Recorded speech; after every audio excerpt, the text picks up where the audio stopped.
Hello, Saints. We've been looking at John chapter 6 and the feeding of the 5,000. We had left off with Philip responding to Jesus' question about the bread and saying, look, about a year's income wouldn't be enough to feed these people. So we know there's a lot of people.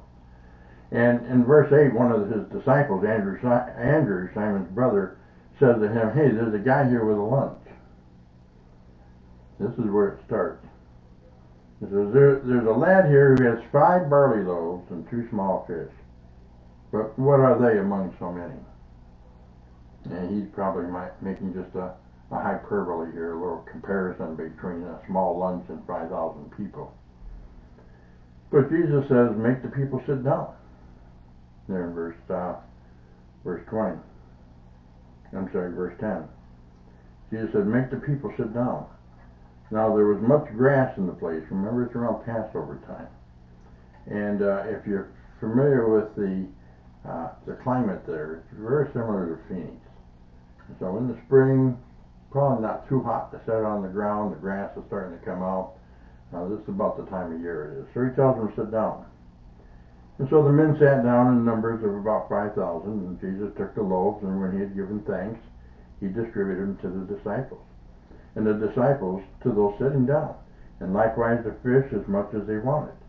And so when they were filled, he said to his disciples, gather up the fragments that remain, so that nothing is lost. And therefore they gathered them up and filled 12 baskets with the fragments of the 5 barley loaves, which were left over, and those who had eaten.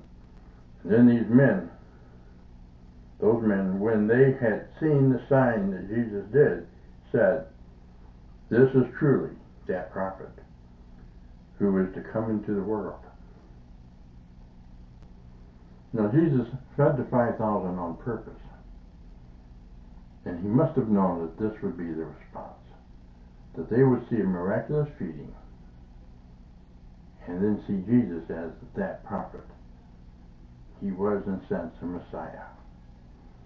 And so they went to lay hands on him to make him king. But Jesus instead ducks into the mountains, hides from them. Now Jesus kind of did this on purpose to kind of bring this to their attention, and then when they respond, just the way they were going to respond, he knew that. He instead of confronting them, hides. In some ways Jesus set this up, but he didn't stay around for the punchline. The story's not complete. And we have a lot of questions. They knew that Jesus was that prophet. And they wanted to make him king. Why? That prophet would be their deliverer. There was a miraculous feeding. They make the comparison later on in the chapter with Jesus that Moses had fed them in the wilderness with manna. And Jesus, of course, had to remind them, it wasn't Moses, it was God who sent the manna. But now we have another miraculous feeding. You imagine an army that's on the move would always have food. It's one of the biggest things you have to take care of when you have a large army. You have to feed them. And here, they knew that if this was the man, they could present themselves as a large army. He would miraculously feed them and lead them into battle against the Romans.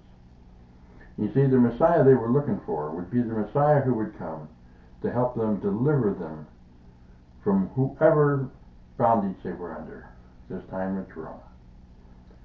But Jesus was coming to deliver us from a bondage we were under, the bondage of sin that we weren't thinking about at that time. They were looking for the immediate, not the long term.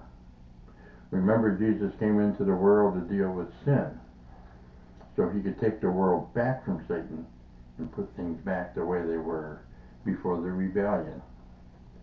But they weren't thinking the big picture.